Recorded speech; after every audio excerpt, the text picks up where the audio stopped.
because it's about time that this country had somebody running it that has an idea about money. When we have $20 trillion in debt and our country's a mess, you know, it's one thing to have $20 trillion in debt and our roads are good and our bridges are good and everything's in great shape. Our airports are like from a third world country.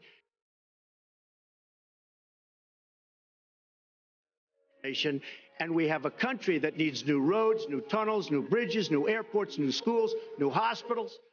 And we don't have the money because it's been squandered on so many of your ideas. Let you and respond maybe and we'll because you haven't paid any federal income tax for a lot of years. And the other thing I think is important. It would be squandered too, believe me.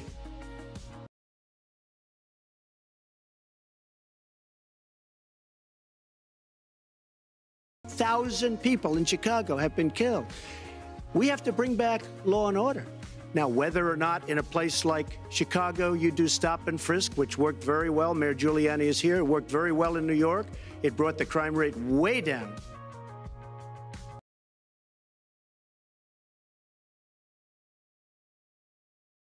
Decimated by crime. Your 2 minutes expired, but I do want to follow up. Stop and frisk was ruled unconstitutional in New York. African American and Hispanic people, and it's very unfair to them what our politicians are allowing to happen. Secretary Clinton. Well, I've heard Donald say this at his rallies, and it's really unfortunate that he paints such a dire negative picture of black communities in our country.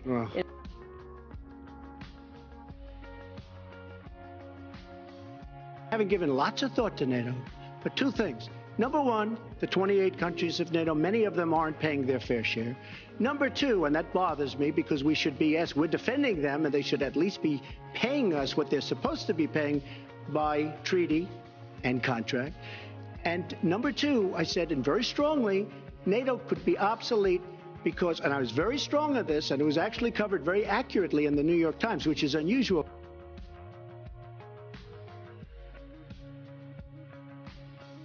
And believe me, you were the ones that took out the troops. Not only that, you named the day. They couldn't believe it. They sat back probably and said, I can't believe it. They said, no, wait a minute. We've covered when they formed, this is something that never should have happened.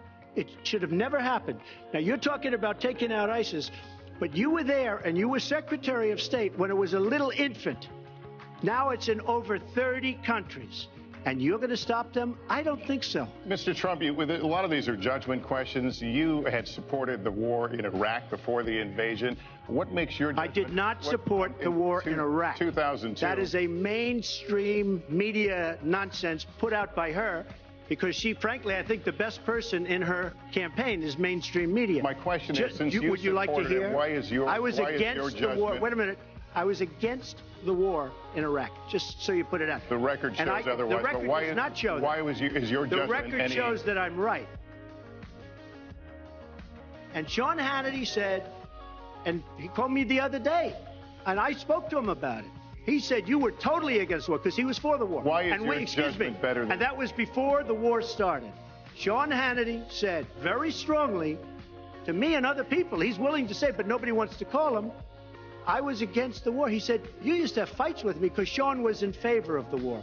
And I understand that side also, not very much because we should have never been there. But nobody called Sean Hannity. And then they did an article in a major magazine shortly after the war started, I think in '04, but they did an article which had me totally against the war in Iraq. Said it's a terrible and a stupid thing. It's going to destabilize the Middle East, and that's exactly what it's done. It's been a disaster. My reference was to what you had said in 2002, and my question was, why is your judgment any different than Mrs. Clinton? Well, I have much better judgment than she does. There's no question about that. I also have a much better temperament than she has. You know, I have a much better. She spent, let me tell you, she spent hundreds of millions of dollars on an advertising. You know, they get Madison Avenue into a room, they put names. Oh, temperament, let's go after. I think my strongest asset, maybe by far, is my temperament. I have a winning temperament. I know how to win. She does not know how to win. Clinton. Wait, the AFL-CIO the other day behind the blue screen. I don't know who you were talking to, Secretary Clinton, but you were totally out of control. I said, there's a person with a temperament that's got a problem. Secretary Clinton. Woo, okay.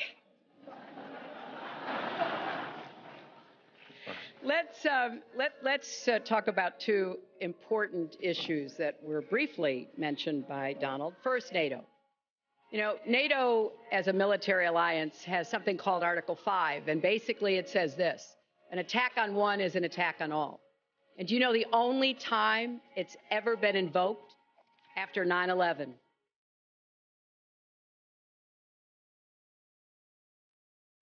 The stamina. I said she doesn't have the stamina, and I don't believe she does have the stamina. To be president of this country, you need tremendous stamina. The quote was, you I have, just don't think she has wait a minute, Lester, you presidential asked me a question. Did you ask me a question? You have to be able to negotiate our trade deals. You have to be able to negotiate, that's right, with Japan, with Saudi Arabia. I mean, can you imagine we're defending Saudi Arabia, and with all of the money they have, we're defending them and they're not paying? All you have to do is speak to them. Wait, you have so many different things you have to be able to do, and I don't believe that Hillary has the stamina. Let's let her respond. Well, as soon as he travels to 112 countries and negotiates a peace deal, a ceasefire, a release of dissidents, an opening of new opportunities in nations around the world, or even spends 11 hours testifying in front of a congressional committee, he can talk to me about stamina.